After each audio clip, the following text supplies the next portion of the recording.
D as a Development Officer, Poultry Eggs, and our presenter today will be Lara Harmon, who's a Project Officer for this project.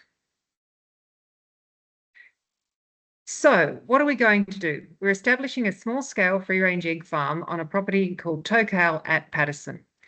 The property already operates as a large mixed-use agricultural farm, and our scenario is that we're going to have a business with 1,500 birds to lay eggs. We're going to have mobile housing. We're going to put in a packing shed, water tanks, and a storage shed, and the farm will be set up with electric fencing for range areas.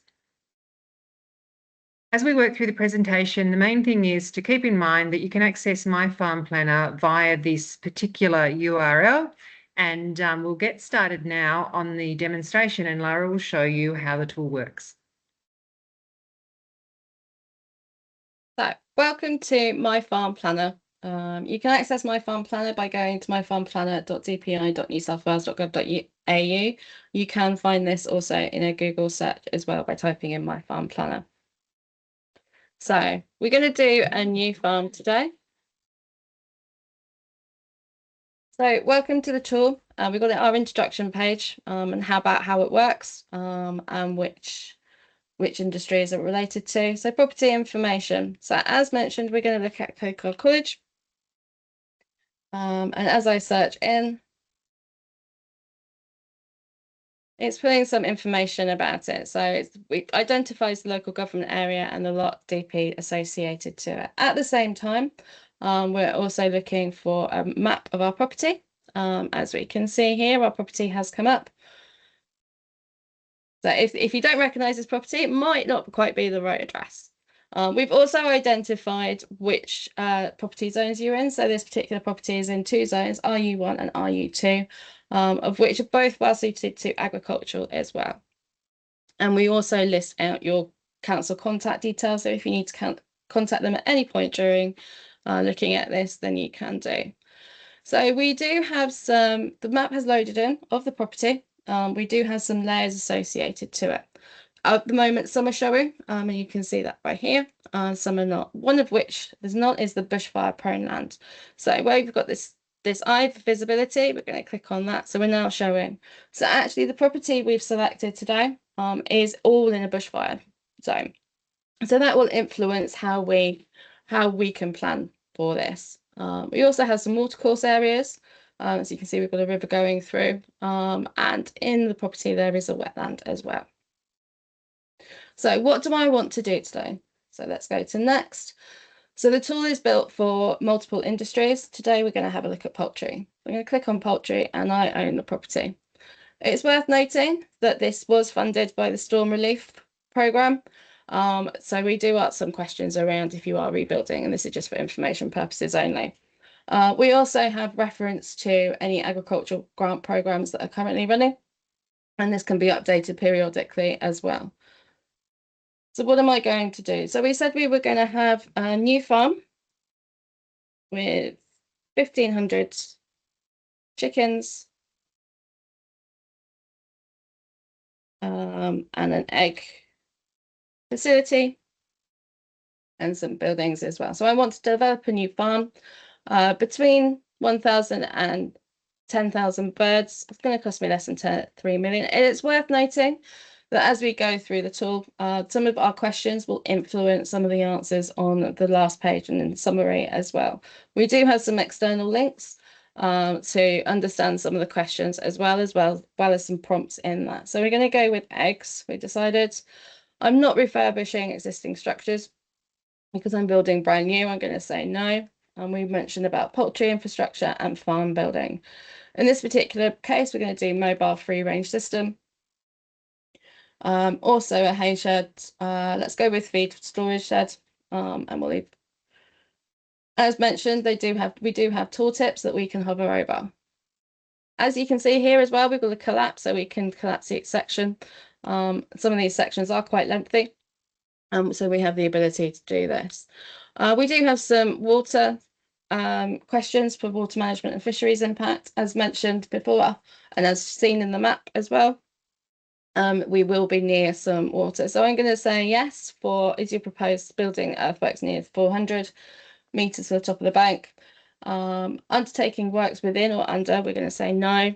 Constructible, we're going to say no.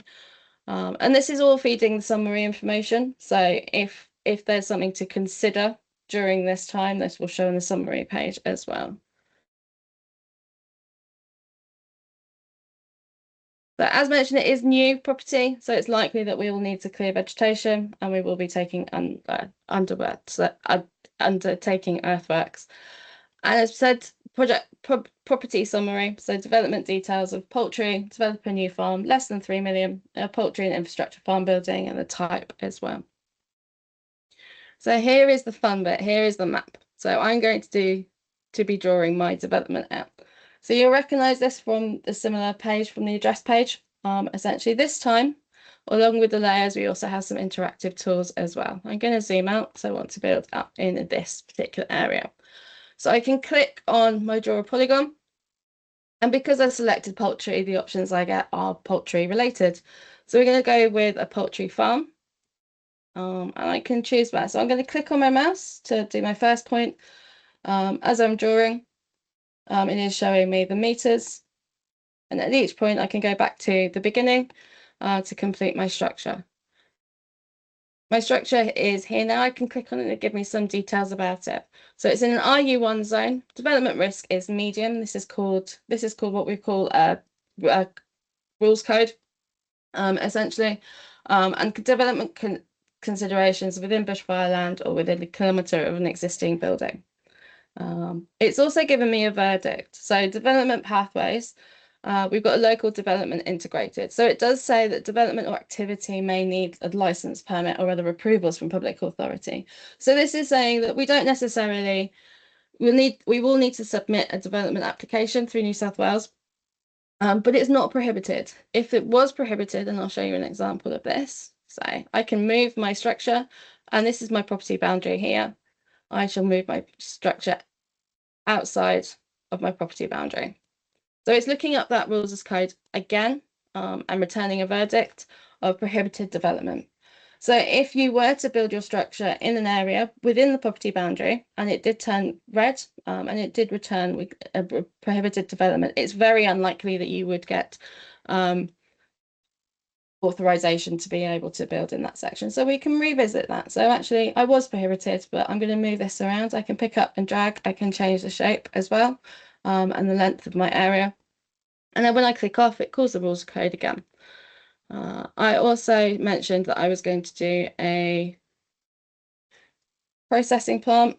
This time I'm going to draw over here. And I'm drawing over the watercourse.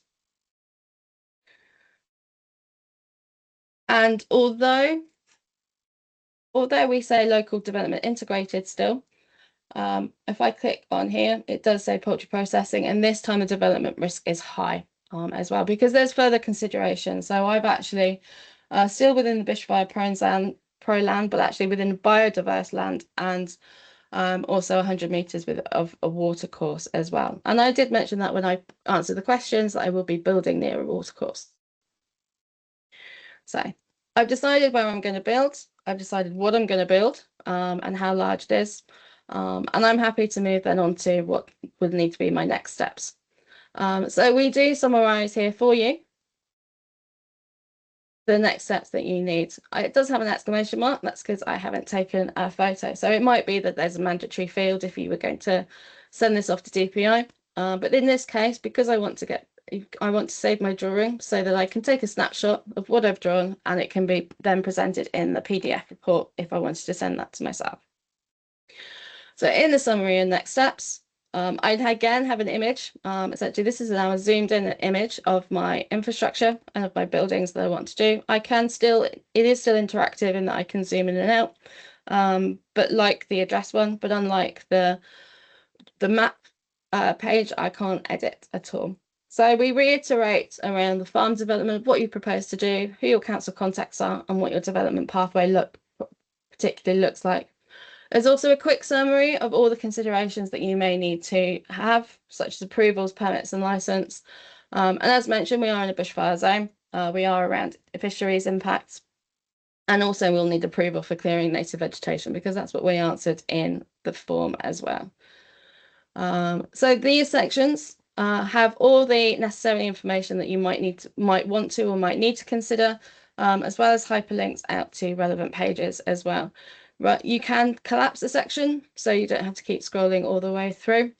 And these are shown in relation to both the verdicts that come back from the calculations of the rules and also the inputs that you put into the tool as well. And we have poultry specific ones. So as we are a poultry industry, we can go to egg handling, we've got there, as well as pigs and poultry. And we've got some contacts information as well, both government contacts and poultry specific industry contacts as well, if you ever need to reach out at all. You can send a PDF copy both to yourselves or to a third party, and you can write in a message, and this will then send fire off an email as well. So by the end of the tool, you will have found the property that you'd like to build on.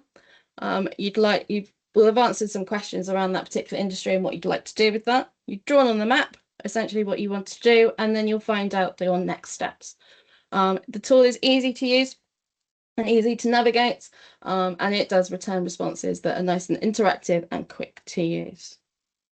Just to reiterate that you can access the tool at myfarmplanner.dpi.newsouthwales.gov.au. We do appreciate your feedback as well. If we were to go home, I'm going to save my draft again. We do appreciate your feedback. We do have a feedback form that you can share with DPI-RD as well. Thank you very much.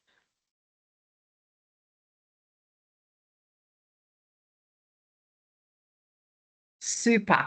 Thank you, Lara. Amazing. I think we're still recording. Yeah, we can cut that last bit out. That's fine. Oh, I did start. I told you if I was just demoing, it would be fine. No, it's good. Like, no, truly, like, this is the thing, right? I mean,